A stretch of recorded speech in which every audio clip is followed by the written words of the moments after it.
¿Cómo se relaciona tu primitivo interés por la renta básica con las luchas sociales de la época? O sea, yo empalmo con una tradición de grupos sensibles que a lo largo de la historia de la humanidad han solidarizado con lo que hoy llamaríamos el 1% que oprime al 99%. Es decir, aquello de que la historia de la humanidad es la historia de la lucha de clases. Entonces ya desde muy niño yo ya empalmo con este grupo sensible. Y en ese sentido, ¿cómo ves la renta básica? ¿Como un instrumento de transformación o un instrumento de reforma? En 1994 teníamos una izquierda tímida que estaba hablando de repartir el trabajo en vez de repartir la riqueza. Y entonces es en ese momento cuando a mí se me ocurre que lo que hay que empezar es a repartir y hablar de repartir la riqueza. Y la renta básica era un instrumento que en ese momento nos permitía ser un mecanismo de redistribución de la renta en vez de repartir el trabajo. Pero nos dimos cuenta pronto que aquello que decía Marx, lo importante no es mejorar la condición obrera de las personas, la condición obrera, sino cambiar de sociedad. Y veíamos que aquel modelo era un modelo caritativo, no era un modelo, digamos, transformador, por lo que hubo que entonces hacer una serie de estudios para demostrar que esto no era un problema, primero porque se decide de dónde sale el dinero, que no era un problema financiero, sino que era un problema político. ¿Y cómo lo adaptasteis a ejemplos prácticos de la Orotava y Cataluña, Valencia? Bueno, surge entonces como la idea de, veíamos que por una parte había que hacer una labor filosófica de demostrar la legitimación de la renta básica en ese sentido fuerte de decir, toda persona tiene derecho a una renta básica por el hecho de nacer, pero después ante la misma izquierda que decía de dónde sale el dinero, había que hacer estudios para demostrar que esto era posible. Y de aquí que yo empiezo haciendo un primer estudio sobre Cataluña, después de Cataluña ya nos trasladamos a hacer otros estudios más comunitarios, como estudiar la renta básica para los trabajadores autónomos agrarios en Andalucía y Cataluña, en Extremadura, sustituirlo por el PER, otros trabajos también municipales, la Orotava, porque una de las cosas que siempre que explicaba la renta básica te decían, bueno, pero esto ya es posible a nivel mundial. El modelo que nosotros diseñamos de modelo fuerte precisamente puede abordarse y aplicarse a países ricos y pobres, porque se trata de distribuir lo que en cada país o en cada municipio, en cada comunidad se produce. Y ahora ha salido luego entraremos en el tema de la colección de clásicos, pero con el tema de clásicos estaban explicando, algunos de los que presentaban, explicando que a medida que iba avanzando el concepto en el Estado español, hubo gente reformista que lo tomó para solamente reformar el sistema como una cuestión de mejora de las condiciones y ya está. Y entonces tú sacaste aquella famosa diferencia entre modelo débil y modelo fuerte. ¿Nos puedes explicar así cortito qué diferencia hay? Bueno, sí, de lo que se trataba era de cambiar el sistema. El modelo débil es un modelo caritativo. Está pensado, y así lo explican sus filósofos, los que lo legitiman diciendo, el capitalismo es el sistema que mejor produce, pero peor reparte. Por lo tanto, introduciendo una renta básica, tú puedes seguir manteniendo el capitalismo, que en origen sigue generando desigualdad e injusticia y explotación, pero después repartes una limosna entre la gente necesitada. De aquí que los que somos antisistema y queríamos cambiar en esa otra idea de otras sociedades posible, pensamos en el modelo fuerte, y ahí fue cuando introducimos aspectos, digamos, conceptuales muy fuertes, como elementos estructurales y elementos de condición política, y una cosa que ahí se introducía como elemento fuerte era que la renta básica se repartiría un porcentaje en mano y el otro iría a un fondo colectivo que la colectividad, la comunidad, decidiría en qué invierte, de forma que eso es propiedad comunal, ya no es propiedad.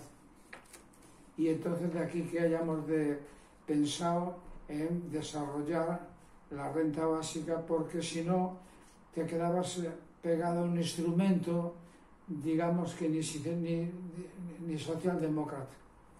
Entonces, ¿a qué se debe el que 16 años después de que introdujeras el concepto hayas decidido sacar la colección clásicos de la renta básica? Bueno, hay una primera motivación, si quieres, es aprender a quererte a ti mismo. Es decir, observas cómo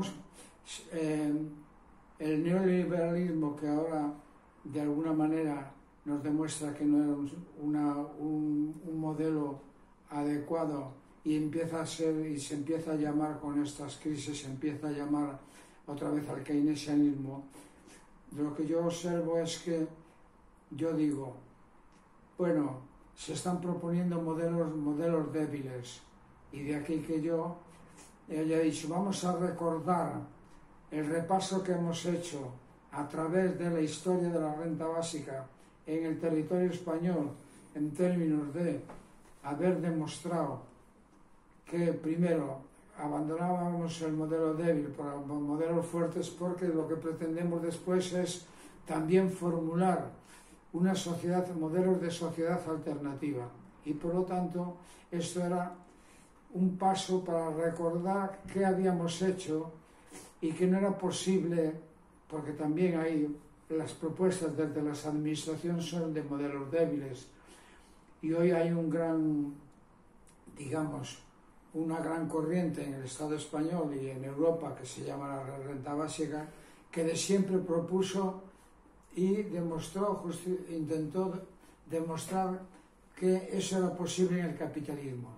De aquí que yo haya pensado ahora en tomar y reeditar, para que nuevas generaciones y todos aquellos que queramos empezar a pensar en procesos de municipalismo comunalista, esto nos forme y nos permita, precisamente con otro instrumento que lo haremos, que es la brújula matriz, nos permita diseñar modelos alternativos al capitalismo, y que a lo largo de ese desarrollo, de esa lucha por implantarlos, no nos desviemos. Eso es mi última pregunta, es precisamente eso. Has hablado de ya una superación, digamos, intelectual de la renta básica, que era un instrumento, pero ahora estás hablando ya de un modelo alternativo. ¿Hacia dónde vas intelectualmente? Has hablado de la brújula matriz y además no solo a dónde vas, o sea, ¿con quién quieres ir? ¿A quién apelas para que te acompañe? Bueno, yo pienso que ya hay varios sujetos sociales, que es cuestión de, por una parte, con estos clásicos, como pueden ser los discapacitados, las feministas, los verdes, o sea, todos estos sujetos, todos estos movimientos que siguen todavía anclados en modelos débiles, en modelos de decirle al capitalismo que se convierta en un capitalismo verde y un capitalismo humano. Desde aquí, yo apelo primero a decir, desde el punto teórico de formular alternativas punto de abandono es el capitalismo. Hemos de introducir un proceso, el proceso es el municipalismo, y con instrumentos en medio como puede ser la renta básica o la riqueza comunal, que no hemos hablado, y después llegar a modelos alternativos. Es decir, la cosa sería decir, punto de abandono, sujetos. Los sujetos que me preguntas son todos estos grupos que están pensando con buena voluntad en una sociedad alternativa, porque esta no ven, pero siempre caen en hacer recomendaciones y propuestas de mejora del capitalismo, humanizarlo, como si el capitalismo pudiera dejar de ser una bestia. Y entonces cuentas que ya existen gentes y grupos con una visión comunalista. Muchos de ellos incluso inician experiencias comunales sin tener razonado, o sea, como vivencia, pero después se pierden porque no saben, le carecen, digamos, de una estructura o de un instrumento que les guía, porque ellos mismos no han formulado, digamos, un proceso ni en qué consistiría ese modelo. Y tú estás intentando a través de la brújula matriz, ¿qué es? Y yo estoy intentando, precisamente, vengo ya escribiendo y espero que el próximo libro sea precisamente un libro dedicado a este otro tema, es decir, la renta básica no es una alternativa. Muchas veces la venden como una alternativa a su sistema, no, es un instrumento. Una alternativa es un diseño de sociedad completo. Y los modelos comunales que nosotros estamos pensando, estos grupos que ya estamos trabajando, el comunalismo, es partir de que aquello que en la matriz señalamos, no puede haber propiedad privada, la gestión ha de ser horizontal, la producción, como decimos, los bienes ya no son de propiedad privada, ni siquiera estatal, sino comunal, que la hemos ido creando, comunal. El acceso al consumo, a la distribución, será gratuito, aquello que decía Tomás Moro.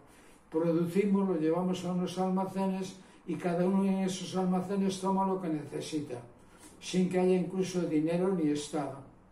Esta es un poco la idea por donde ya la venimos trabajando y donde hay mucho escrito sobre el comunalismo municipalista. Muchas gracias.